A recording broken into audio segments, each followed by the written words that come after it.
আসসালামু আলাইকুম বন্ধুরা, কেমন আছেন সবাই? আশা করি সবাই ভালো আছেন, সুস্থ আছেন। আলহামদুলিল্লাহ আমরাও খুব ভালো আছি, সুস্থ আছি। সোনালী রান্নাঘর উইথ ভিলেজ ফুড চ্যানেলে আপনাদের প্রত্যেককে স্বাগত জানাই। আজকে তৈরি করবো আমি একটা স্পেশাল ও মজাদার রেসিপি। এই রেসিপি তৈরি করার জন্য আমি এখানে চিকেন নিয়েছি, আর চিকেনের সঙ্গে সবজি মিক্সড করে রান্না করব। সবসময় কিন্তু আলাদা আলাদা করে চিকেন খাওয়া হয়, মাংস দিয়ে খাওয়া হয়, ফুলকপি দিয়ে খাওয়া হয়, কিন্তু সব রকম সবজি দিয়ে খাওয়া হয় না।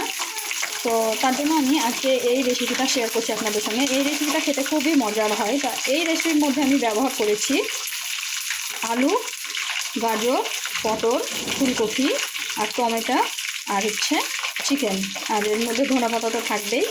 তো চলুন আজকে রেসিপিটা আপনাদের সঙ্গে শেয়ার করি। তো রেসিপিটা দেখার জন্য প্রথম থেকে শেষ অবধি আপনাদেরকে ধৈর্য ধরে দেখতে হবে। তো প্লিজ একটু ধৈর্য ধরেই দেখবেন ভিডিওটা। তো প্রথমে রেসিপিটা তৈরি করার জন্য এই সব উপকরণ আমি ভেজে নেব। রেসিপিটা তৈরি করার জন্য এদিকে আমি কড়াইয়ে দিয়ে দিয়েছি তেল। তেলের ওপরে আমি সমস্ত সবজি একসঙ্গে দিয়ে দেব। তো সবজিগুলো দিয়ে আমি ভালোভাবে নাড়াচাড়া করে ভাজা ভাজা করে নেব। আর এই সবজির সঙ্গেই কিন্তু আমি এখন চিকেনটাও দিয়ে দিব, তাহলে সবজির সঙ্গে সঙ্গে চিকেনটাও ভাজা ভাজা হয়ে যাবে। দেখতেই পেলেন আমি কিন্তু সবজির সঙ্গে দিয়ে দিলাম। এখন আমি এটাকে ভালোভাবে ভেজে নিয়ে তারপরে আমি আপনাদের সঙ্গে শেয়ার করছি। চিকেনটা অনেকটাই ভাজা ভাজা হয়ে গেছে, দেখতেই পাচ্ছেন। এখন আমি এই পর্যায়ে দিব পেঁয়াজ অ্যাড করে, কারণ চিকেন ভাজতে ভাজতে কিন্তু পেঁয়াজটাও গলে যাবে। আর এদিকে টমেটোটাও আমি দিয়ে দিব, দিয়ে এখনও ভালোভাবে কষাবো। একটা একটা করে জিনিস দেবো আর ভালোভাবে কষিয়ে নেব। এখন আমি নাড়াচাড়া করে দিচ্ছি, দেখুন।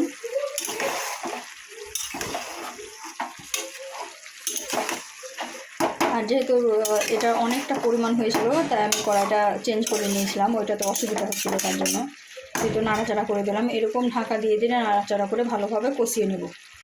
পেঁয়াজ আর টমেটো ভালোভাবে গলে গেছে। এখন আমি এর মধ্যে অল্প অল্প করে শুকনো মশলাগুলো অ্যাড করব, আর আদা জিরা বাটা আছে সেটাও অ্যাড করব। তো প্রথমে শুকনো লঙ্কাগুলো দিব, তারপরে কিন্তু জিরা আর আদা বাটা এটা দিয়ে দিব। এই তো 1.5 চামচ মতো দিয়ে দিলাম, যেহেতু কোয়ান্টিটি বেশি আছে। আর 1 চামচ দিলাম হলুদ গুঁড়ো। লঙ্কা গুঁড়ো দেবো অল্প পরিমাণে, যেহেতু লঙ্কাটা অনেকটা ঝাল, তাই অল্প পরিমাণেই লঙ্কা গুঁড়োটা দিয়ে দেবো আমি।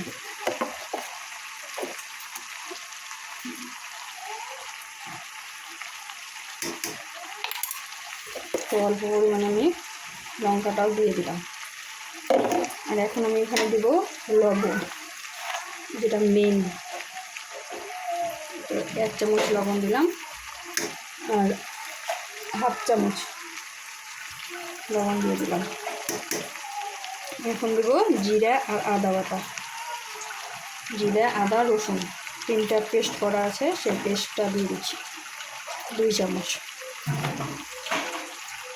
3 চামচ দিয়ে দিলাম। এখন সব কিছু দিয়ে আবারও ভালোভাবে কষাবো।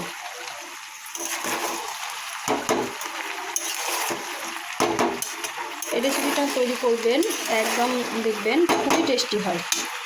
আর এটা কিন্তু খুব বেশি জলের প্রয়োজনও পড়বে না, যেহেতু এটা কষাতে কষাতে অনেকটা সিদ্ধ হয়ে যাবে। তো যতক্ষণ কষাবেন ততক্ষণ পর্যন্তই টাইম লাগবে, তারপর জল দিয়ে যখন ফোটাবেন তখন কিন্তু খুব বেশি টাইম লাগবে না, কারণ এটা কষাতে কষাতেই সবগুলো উপকরণ সুন্দরভাবে সিদ্ধ হয়ে যায়। তো আমি কিন্তু সবগুলো মিক্সড করে নিলাম, দেখুন। এখন এগুলোকে সুন্দরভাবে কষাবো যতক্ষণ পর্যন্ত তেল ছেড়ে না যায়। দেখুন বন্ধুরা, কত সুন্দর কষানো হয়েছে, কালারটা কত সুন্দর হয়েছে, আর একদম সাইডে সাইডে দেখুন কতটা তেল ছেড়ে দিয়েছে। তো এটা আমার পারফেক্টভাবে হয়ে গেছে। এখন আমি এখানে জলটা অ্যাড করে দেবো। তো আপনারা কম বেশি দিতে পারেন, আমি খুব বেশি ঝোল ঝোল রাখবো না, এটা মিডিয়াম রাখবো, হালকা গ্রেভি। তো সেই পরিমাণ অনুযায়ী আমি এখানে জলটা অ্যাড করব। তো প্রথমে আমি 1 বাটি দিলাম, ছোটো বাটির। এখানে 2 থেকে 3 বাটি দিলেই হবে, কারণ 2 বাটি টেনে নেবে। 2 বাটি,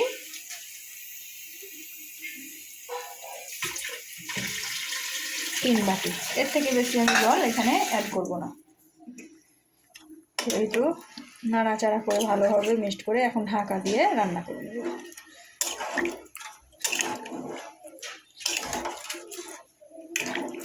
একটা সবজি দিয়ে কিন্তু ভাত মুড়ি রুটি সব কিছুই খাওয়া যাবে, আর এতটা টেস্টি হয় এটা, একবার না বানালে বুঝতে পারবেন না।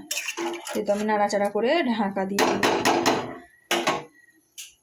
এই দেখুন বন্ধুরা, এরকম থিকনেস হয়েছে, এটা কিন্তু প্রায় হয়ে গেছে। এখন আমি ওপর থেকে ধনেপাতার কাঁচা লঙ্কা ছড়িয়ে দিব, কারণ ধনেপাতা কাঁচা লঙ্কা খেতে আমার খুব ভালো লাগে। আর ধনেপাতার কাঁচা লঙ্কা দেওয়াতে যে কোনো সবজি বা যাই রান্না করেন টেস্ট কিন্তু অনেক বেড়ে যায়। তো তার জন্য আমি সব কিছুতে ধনেপাতা ব্যবহার করার চেষ্টা করি। যদি না থাকে সেটা আলাদা কথা, আর আপনাদের যদি পছন্দ না হয় তাহলে কিন্তু আপনারা স্কিপ করতে পারেন। তো এরকম ধনেপাতা দিয়ে দিলাম। এখন আমি কাঁচা লঙ্কা দিয়ে দিব, কাঁচা লঙ্কা দিয়ে হালকা আঁচে ঢাকা দিয়ে রেখে দেব 2 মিনিট মতো। তারপরে এটাকে বন্ধ করে রেখে দেব, ঢাকা দিয়ে দিলাম। লাস্ট ফিনিশিং দেখুন কত সুন্দর হয়েছে, একদম থিকনেসটা দেখুন কত সুন্দর হয়েছে, কালারটা কত সুন্দর হয়েছে। এভাবে একবার হলেও বানিয়ে দেখবেন, খুবই টেস্টি হয়। শীতের সবজি দিয়ে, হাতের কাছে যেসব সবজি থাকবে সেই সব সবজি দিয়েই বানিয়ে ফেলবেন। তো আজকের রেসিপিটা আপনাদের কেমন লাগলো দেখে কমেন্টে জানাতে ভুলবেন না। আর আমার আজকের এই রেসিপিটা যদি ভালো লেগে থাকে অবশ্যই একটা লাইক শেয়ার কমেন্ট করে জানাবেন। আজকে এই পর্যন্ত, দেখা হবে এই ধরনেরই আরও নিত্য নতুন রেসিপি নিয়ে পরবর্তী ভিডিওতে। ততক্ষণ সবাই ভালো থাকবেন, সুস্থ থাকবেন, আমার জন্য সবাই একটু দোয়া করবেন। খোদা হাফেজ।